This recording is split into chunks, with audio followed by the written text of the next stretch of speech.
Hey folks, this is Adam again throwing out another video to you guys. Seems like a few people have bbeen tossing out some videos today. I thought I'd throw one out there too. Today, early this morning, my wife delivered uh, our fifth addition to the family, another baby girl. So that gives us two girls. Kind of a his, mine, and ours kind of situation there, but we were there since about 11 p.m. last night, so it hasn't been any sleep, but so I'm feeling pretty tired, but just because I'm tired doesn't mean I can go to sleep. So anyway, so I thought I'd actually make a video here, and I kind of like how some folks do some of these things I won't miss about being fat, or reasons why I want to get the surgery, above and beyond the obvious reasons. So I'm not, what the heck, I'll go ahead and toss one out here. So I actually wrote down some the many reasons, no, not the reasons, some of the many things that I won't miss about being fat, or chubba bubbles, pleasantly plump, a little more than what I need, a lot more than you want to see, however you want to say it. Anyways, these aren't in any particular order. It has nothing to do, with this is my least reason or my greatest reason. Just things that I sat down and thought about. And I'm sure there's plenty more. I can go about my daily life and think of hundreds of them during the day, or especially in this situation. Hey, this is something I won't miss. Or this is something that limits my life. I don't want to deal with anymore. So, one of them would be, one of the things I won't miss about being fat is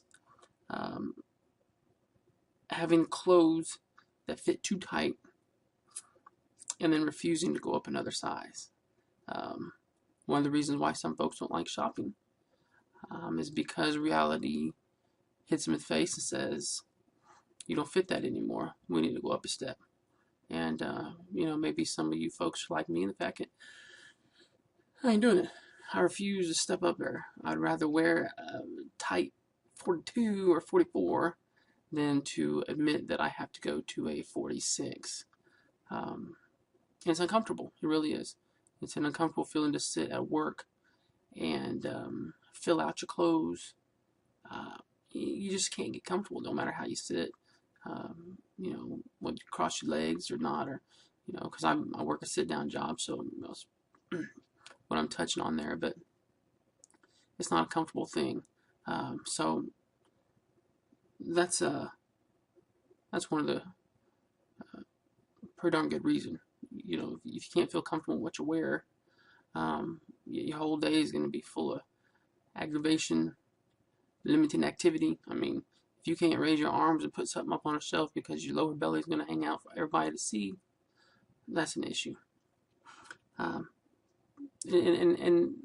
not having a good selection of clothes, I've heard people talk about that. It's true, I think, across the board for all of us, that have been a little bit bigger than what we need to be. It just makes a whole shopping experience kind of suck, just honestly. So that's one of them. Another one would be being winded on a flight of stairs. It's not because people see me, because generally when I go up the stairs, they don't.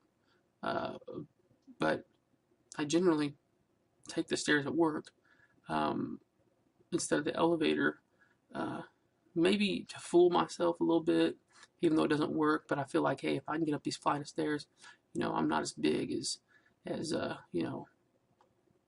or I'm not too big, but then you try to get up them stairs and your knees are like, oh, thank God there's not another flight. Or you're huffing and puffing, and it's a reminder, pretty strong reminder that you're out of shape, severely, in fact. Another one that really plagues me, that I just hate, really, is to get hot so easy. I really do. I don't have to.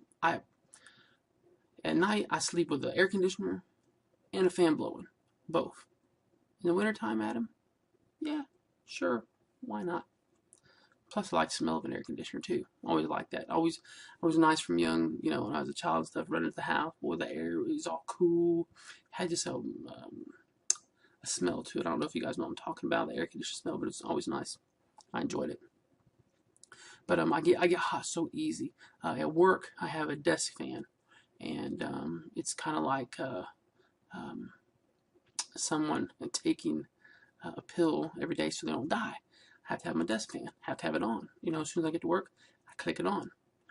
If that fan goes out on me, uh-oh. So, because I sweat. Boy, I will sweat. I will get hot and sweat just from walking into work, you know. And granted, it's a good little distance, but still, nobody else in there sweat like that. So, you know, and I'm always warm. People could be freezing, and I'm like, can we turn the fan on? You know, something, because I'm hot, and people look at me like I'm crazy.